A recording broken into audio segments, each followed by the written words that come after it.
Sunrisers Hyderabad की ये batting lineup एक हैक है। इनके ओपनर्स ट्रेविस हेड और अभिषेक शर्मा को किसी का डर नहीं है। इनके बैटिंग स्टाइल की वजह से अब दुनिया भर के सभी ओपनर्स की बातें एकदम मजाक लगती हैं, जो वो कहते हैं कि जब हम बैटिंग करने जाते हैं हम तो थोड़ी बॉलें खेलते हैं, पिच और कंडीशंस को समझने के लिए अपना टाइम लेते हैं, क्योंकि ये दोनों ओपनर तो पहली बॉल से बैट चलाते हैं। राजस्थान रॉयल्स ने पूरे गेम में ऐसी एक भी अपॉर्चुनिटी क्रिएट नहीं करी जहां लगा कि वो मैच जीतने का कोई भी चांस स्टैंड करते हैं। और करेंगे भी कैसे, अगर आपके बॉलर फजलक फरूकी नए बॉल से पहला ओवर ही एक बॉल आउटसाइड ऑफ स्टंप कर रहे हैं, एक उनकी टांग पे कर रहे हैं, एक शॉर्ट बॉल कर रहे हैं, फिर स्लोअर बॉल भी कर रहे हैं, तो वो आपको पूरे ग्राउंड में रन बनाते ही रहेंगे। इनको रोकने का सिर्फ एक ही तरीका है कि कप्तान अपने बॉलर से पूछ ले कि आपको ऐसे कौन से दो फील्डर बाउंड्री पे चाहिए पावर प्ले में,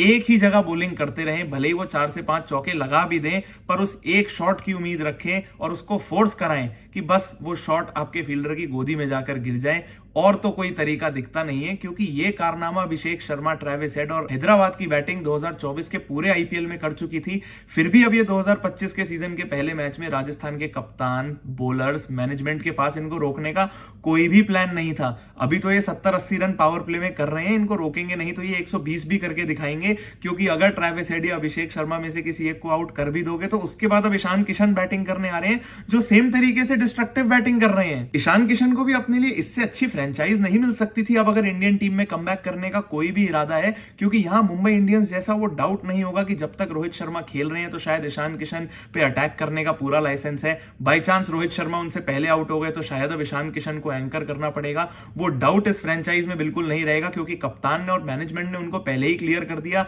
कि आप 100 बनाओ या 0 बनाओ, कोई फर्क नहीं पड़ता, आपके खेलने का तरीका हमेशा सेम ही रहेगा। और जब दूसरे एंड से अभिषेक शर्मा और ट्रेविस हेड उसी तरीके से बैटिंग कर रहे हैं तो ईशान किशन भी अपने आप को बहुत फ्रीली एक्सप्रेस कर पाएंगे। और पहले मैच में ये 45 बॉल की सेंचुरी से ईशान किशन ने वो करके भी दिखाया। हैदराबाद की इस टीम से बाकी सारी टीम्स को डरने की जरूरत बिल्कुल है, क्योंकि अगर आप गलती से ट्रेविस हेड, ईशान किशन, अभिषेक शर्मा, नीतीश रेड्डी को आउट कर भी दोगे तो इसके बाद भी हेनरिक क्लासन बैटिंग करने आएंगे, अभिनव मनोहर बैटिंग करने आएंगे, पैट कमिंस भी किसी से कम तो नहीं है। ये टीम इसी अप्रोच से 2024 में एक फाइनल ऑलरेडी खेल चुकी है। भले ही वो सेम अप्रोच प्लेऑफ्स में कैरी नहीं कर पाई थी, पर इस बार अगर ये टीम इसी अप्रोच से प्लेऑफ्स तक पहुंच गई तो पिछली बार वाली गलती नहीं करेगी और इस बार और ज्यादा कॉन्फिडेंस से ये सभी खिलाड़ी जरूर अपनी गलतियों को सुधार के दिखाएंगे। एक्साइटिंग तो वैसे ही रात का मुंबई और चेन्नई का गेम भी हो गया, जहां मुंबई इंडियंस से ये उम्मीद भी नहीं थी कि अब इतने छोटे टारगेट में वो चेन्नई को किसी तरह आखिरी ओवर तक ड्रैग करके ले जाएगी, क्योंकि मैच तो मुंबई के हाथ से तभी निकल गया था जब पहली इनिंग में खुद बैटिंग करते हुए उन्होंने पावर प्ले में ही 3 विकेट खो दी थी।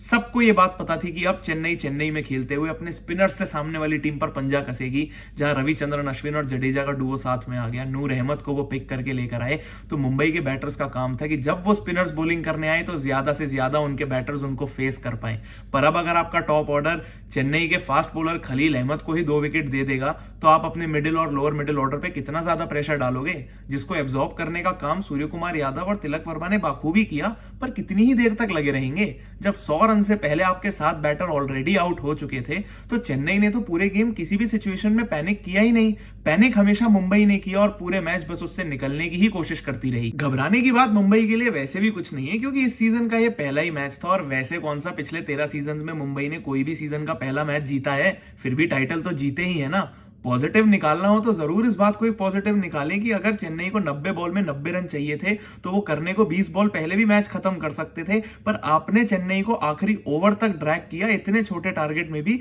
तो नेट रन रेट को कोई बहुत बड़ा डेंट आया नहीं है। और वो डेंट इसलिए नहीं आया क्योंकि विघ्नेश पुथुर ने आपको बचाया, चेन्नई के 3 बड़े बैटर्स को आउट किया, प्रेशर पूरा चेन्नई पे डाला, रन बचा कर दिए और एक बार फिर मुंबई की स्काउटिंग टीम ने ये प्रूव करके दिखाया कि क्यों उनको इतना हाईली रेट किया जाता है। कंसर्न फिर भी मुंबई इंडियंस के लिए रोहित शर्मा की फॉर्म जरूर रहेगी, क्योंकि रोहित शर्मा के रन आने बहुत जरूरी है। क्योंकि हम सब जानते हैं कि पावर प्ले में जब रोहित शर्मा इंडियन टीम के लिए भी रन बनाते हैं तो आने वाले बैटर्स के लिए काम कितना आसान हो जाता है। फॉर्मेट कोई भी हो, पावर प्ले के बाद बाउंड्रीज मारनी थोड़ी मुश्किल होती है, और जब रोहित शर्मा पावर प्ले के अंदर ही बाउंड्रीज मार के ऑलरेडी प्रेशर अब्सॉर्ब कर चुके होते हैं तो आने वाले बैटर्स आके अपना टाइम ले पाते हैं, स्ट्राइक रोटेट भी कर पाते हैं। दूसरी बात ये समझ नहीं आई कि रोहित शर्मा ने अपने आप को क्यों सब आउट किया जब विघ्नेश पुथुर को इंपैक्ट रूल के हिसाब से अंदर लेकर आए थे। क्योंकि रोहित शर्मा जब एक 5 टाइम आईपीएल विनिंग कैप्टन है और भले ही सूर्य कुमार यादव अभी हमारे T20 कप्तान है, पर गाइडेंस की जरूरत तो उनको भी है, सपोर्ट की जरूरत सभी कप्तानों को होती है। और रोहित शर्मा से अच्छा सपोर्ट मुंबई इंडियंस को ऑन फील्ड कौन मिलेगा।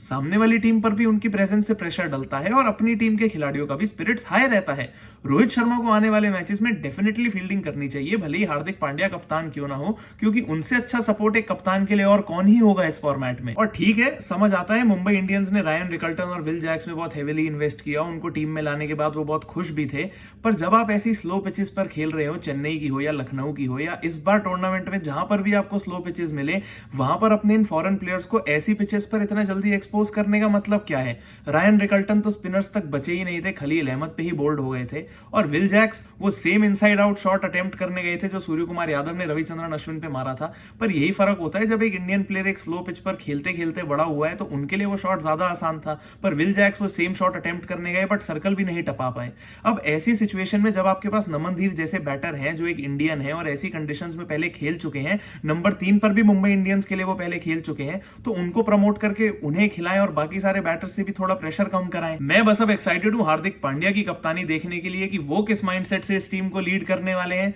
जसप्रीत बुमराह बस फिट हो जाए और इस टीम से आके बॉलिंग करें, और उम्मीद बस ये है कि ट्रेंट बोल्ट की भी वो 2020 से मुंबई इंडियंस से खेलने वाली फॉर्म वापस आ जाए, क्योंकि इस सीजन मुंबई इंडियंस एक्चुअली वो टीम होल्ड करती है जो उनके पिछले सीजन के डरावने सीजन के बाद इस सीजन अब कमबैक भी कर सकती है। वीडियो अगर पसंद आई हो तो लाइक जरूर करना। ये डबल हेडर संडे के अपने थॉट्स और व्यूज नीचे कमेंट सेक्शन में जरूर लिखना। चैनल को अब तक सब्सक्राइब नहीं किया हुआ है तो प्लीज सब्सक्राइब कर देना, क्योंकि मैं तो हर मैच के बाद आपको आके कंटेंट देता ही रहूंगा, क्योंकि अभी तो बहुत क्रिकेट और बहुत बातें बाकी हैं।